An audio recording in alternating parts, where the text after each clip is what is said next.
Hey guys, welcome back to my channel. My name is Jessie and today I am doing my wrap up for my November reading. I read 11 books in November, which definitely isn't anything to look down on. It's a good amount of books just compared to October and September. I read a lot more books those 2 months, so I think I had higher expectations for myself than I should have had. Anyways, I guess let's get into it. The first book I read was One by One by Ruth Ware, and I rated it 3 stars. I listened to the audiobook on Libby, and I liked it, but I didn't love it.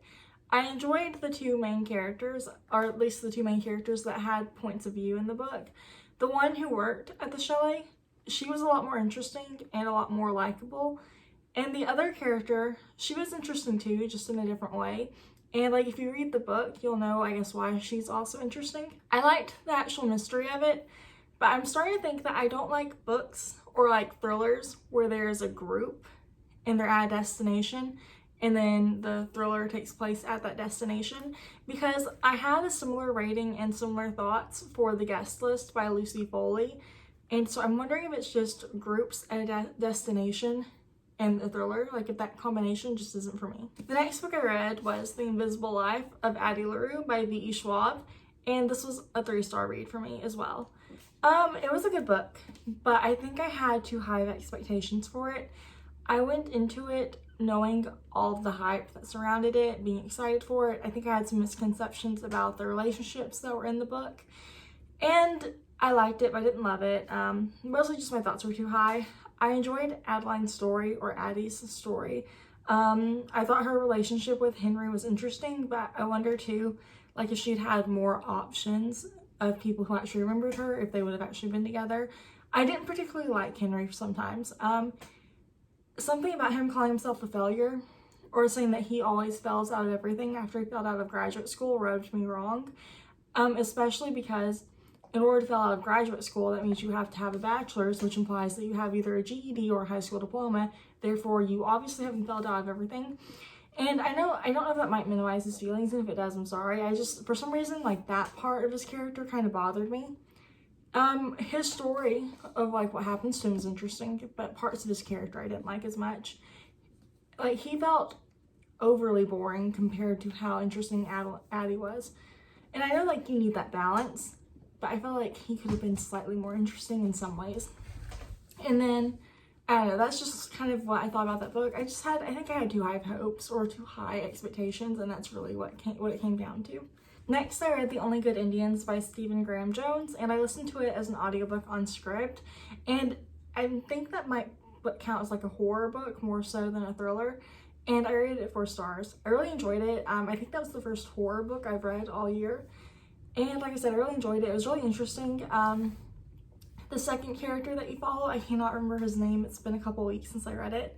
I thought his story was a lot more interesting, and it held my attention more so than the first guy and the third and fourth guy, because it follows 4 friends who, they're all native people, and they were hunting where they weren't supposed to, and they killed an elk, and they're essentially being haunted by the spirit of the elk. And it gets to the first guy pretty early on after everything happened. His story, I think, was maybe 1 chapter, 2 chapters. It was really short, and like I said, it's been a couple weeks since I listened to the book, so I don't remember it perfectly. But I think the reason the second guy may be more interesting, I guess, is because his story was a little bit longer. It went a little bit more into how he got to where he was. And the second and third ones, I enjoyed as well. I enjoyed them more than the first guy, but I didn't connect to them the same as the second guy. And I'm really sorry I cannot remember any of their names off the top of my head right now. Sometimes after I finish a book, I just kind of forget everything about it. Next, I read An Enchantment of Ravens by Margaret Rogerson, and that was a 5-star read for me. I loved that book. I read most of it in one sitting. I couldn't put it down. I really enjoyed Isabel's character and her relationship with the Prince of the Autumn Courts. And I read this book and the next 3 for the Gilmore Girls readathon, and I have a vlog for that, by the way. But I really enjoyed this book. It actually made me even more excited to read Sorcery of Thorns by Margaret Rogerson that I had bought back in I think April. But I enjoyed the relationship between Isabel and the prince, the Autumn Prince. I also enjoyed that even though it was a standalone book, it felt like it handled explaining the background and world building really well for such a short amount of time. Because if it was a series, there'd be several books to do all that. But for it to just be one book, I think it did that really well. I also really enjoyed Isabel's little sisters. And then also, I do kind of wish that we would have actually known Isabel's given name, because names have power and you don't give your name to just anybody in this book. But it was really good and I really enjoyed it. Next, I read Undercover Romance by Lisa K. Adams, and I rated it 4 stars. It was the second book in the Romance Book Club series, and I really enjoyed it. I went into this one kind of scared to read it, a little bit worried I'd be left down or let down, because I read some reviews that said it wasn't as good as the first book, and I kind of took that to heart, so I was a little worried going into it. But once I started reading it, it was really good. It was still sweet and funny, even though it does handle a more serious topic than I remember the first one handling. I think it does so in a really good way, that it's serious, but it's not going to dampen the story, I guess. I don't know how the best way to describe that, but it was a really good book and I really enjoyed this one as well. Next, I read Sharp Objects by Gillian Flynn as an ebook on Libby, and I rated it 2 stars. I didn't like most things about this book.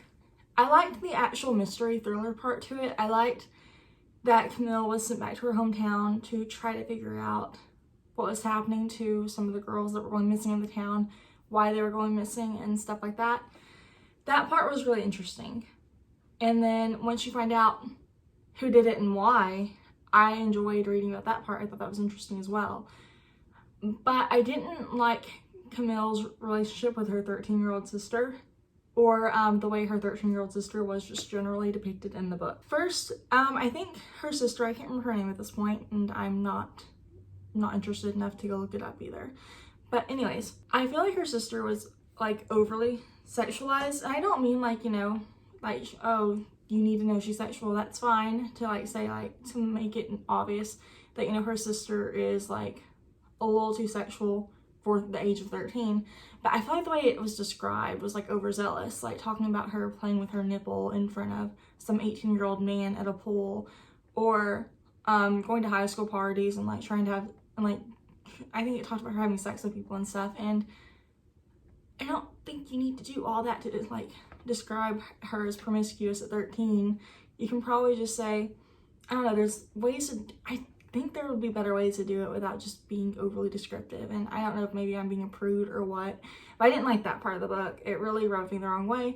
And then Camille goes to a party, Camille, who is, I believe, like an early 30s adult, goes to a high school party with her junior high age sister and her junior high age sister's friend, her sister's junior high age friends, and drinks with them and does drugs with them. And that really just didn't like it. I almost stayed after the book after that, but I was listening to an audiobook, so I went ahead and pushed through. But I really didn't like that part. It really bothered me. I didn't like that. I understand, like, you know, if Camille doesn't want to like snitch on her sister, that's fine, but don't go do drugs with her. Because, you know, if she's at the party and you don't know what happened, you don't have anything to tell anyways. But then she went and did ecstasy with her, I believe. And I didn't like that. I didn't like it. And I feel like I'm being like judgmental or a prude, but I didn't like it. I'm sorry. So I didn't like that book. Next, I read The Astonishing Color of After by Emily X.R. Pan, and I listened to the audiobook on Libby. I loved this book so much. It was such a good book to me. I felt so bad and down afterwards, but the actual book, the story was so good. It was so well written. It was so interesting. I could relate to it in some ways, and it just made me really sad. But it was really good as well. I listened to the audiobook on Libby, and this book follows a girl whose mother recently committed suicide, and she is in another country meeting her maternal grandparents for the first time. She doesn't speak the same language as them. She's also seeing this bird that she thinks is her dead mom come back to like lead her to what she's supposed to do to help her mom find peace, and she only has 40 days, I believe, to do it.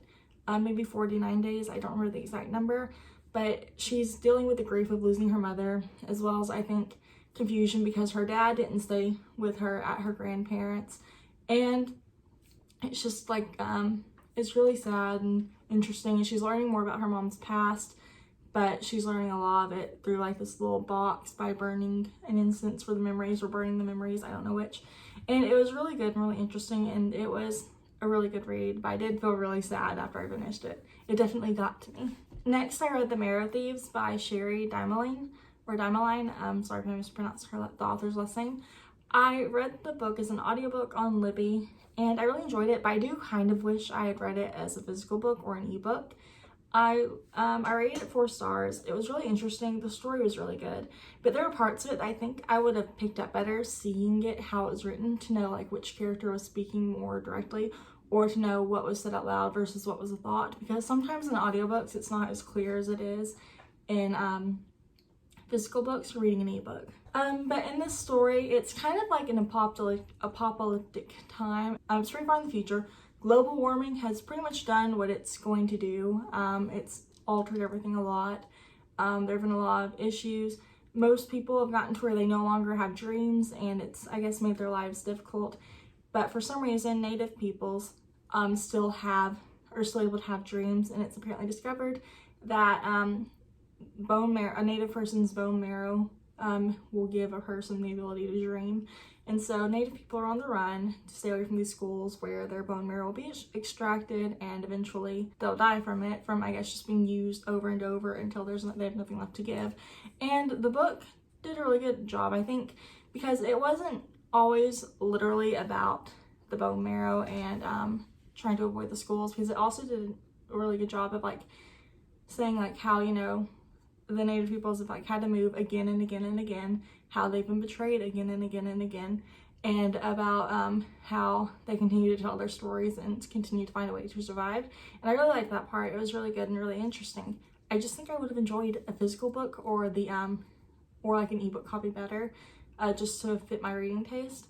But I loved the story. It was so well written. I really enjoyed the narrator and main character. And then the ending, I think, was definitely my favorite part, because like a couple of people that you think are gone for good come back, and the story isn't like wrapped up in a nice little bow and everything's solved. There's still a lot of stuff that needs to be done, but it's like a temporary happy ending that realistically, you know, may or may not stay happy, but it still feels good to hope that at the time the characters are getting at least a taste of happiness that will hopefully help them push on. I really enjoyed that about that book, and it was a really good book. So next I read The Things She's Seen by Anne Boleyn and Ezekiel Quay Molina. I'm sorry if I mispronounced their last name. This book, I listened to the audiobook also on Libby, and it was really good. I rated it 5 stars. In this book, a girl, she is dead and she's a ghost, and she's kind of helping her dad solve a case. Her dad's the only one who can see her, and essentially she's kind of holding herself back from moving on in order to help her dad with his grief. And it was really good the way she helps her dad. It was really sweet, and it was a really interesting story. But also, on top of the story being about, you know, grief and moving on both sides, it's also kind of about how Aboriginal people in Australia were treated very poorly a lot of the times. So for example, the main character, she is dead, but her dad is white and her mom was an Aboriginal person. And her mom died when she was younger, and her dad's always, like, I guess, had a soft spot for trying to help Aboriginal people because he grew up with his dad, who was a police officer, who was outwardly racist and stuff, didn't try to hide it. And so he's working on this case, and throughout the book, as you read the book, you eventually learn that the case isn't as cut and dry as it should be. It should be an easy case that's quick to solve, and there shouldn't be like a lot of background information into it. But as the case goes on, you kind of find out that the people who died were connected to an operation, or maybe not an operation, but they were connected to the deaths or disappearances of Aboriginal women and children. And so it was really interesting, and it was sad, but it was a good read. And I liked the story, the way it talked about, you know, the treatment of people who are native to Australia, as well as grief and moving on after loss of someone. Next, I listened to the audiobook for Pride by E.B. Zaboy on Scribd, and it was a 4-star read for me. I really enjoyed it. It's a Pride and Prejudice retelling, and it was really well written. It was really fun to read. I thought the characters were really interesting. It wasn't my favorite book. I don't think I actually like Pride and Prejudice. I think I may have liked it better if I hadn't known it was a Pride and Prejudice retelling, which the only way I wouldn't have known that is if I hadn't read Pride and Prejudice, because it seems fairly obvious if you've read Pride and Prejudice that it's definitely a retelling, but it was still really good. I will say that the prejudice part, I didn't like in either book, which I know that you're not necessarily supposed to. That's a character flaw that the character is supposed to overcome. So I just felt like they waited to the very last moment for Zuri to go, like, overcome her prejudice over rich people. But at the same time, she's like in an area where it's essentially being taken over by rich people, and people who live there forever are starting to not afford it. So I can see why too. It's like I'm having an internal debate with myself, because like I know why something happened, but I don't necessarily like it, but it makes sense why it happened. I really enjoyed that book though. I enjoyed for the most part Darcy and Zuri's characters. I enjoyed their relationship. I won't lie though, I was kind of more interested in Janae and Ansley's relationships, but it was a really good book and I really enjoyed it as well. And then lastly, I reread Ninth House by Leigh Bardugo. I read this book last December, so it's a fairly recent reread, and I think I enjoyed it more this time around, even though I've apparently rated it 5 stars on both reads now. But I really enjoyed it. I think I picked up more on it this time around. I have a bad habit during the last 50 to 100 pages of a book, depending on how big the book is, of rushing through it. I don't mean to, and I've been trying not to, but I just always catch myself rushing through it. And so I think the last time I read it, some stuff went over my head at the very end, but this time it didn't, and I really enjoyed it, and I really want a second book to be out now, or at least to be announced very soon, because I want to know if they're able to find Darlington in the second book. If not, what happens? How many books is it going to be? I want answers to all those questions, but I really enjoyed that book. And I enjoyed most of the books I read this month. Anyways, so as you can see, I read 11 books. Most of them were pretty good ratings. There was a couple of like books I loved, and then one book I didn't like. But overall, it was a pretty good reading month. Lower than like September and October, but I think those 2 months were just outliers for me. But anyways, thank you guys so much for taking the time to watch this video, and let me know what you guys read this month. And I'll talk to you guys next week. Bye.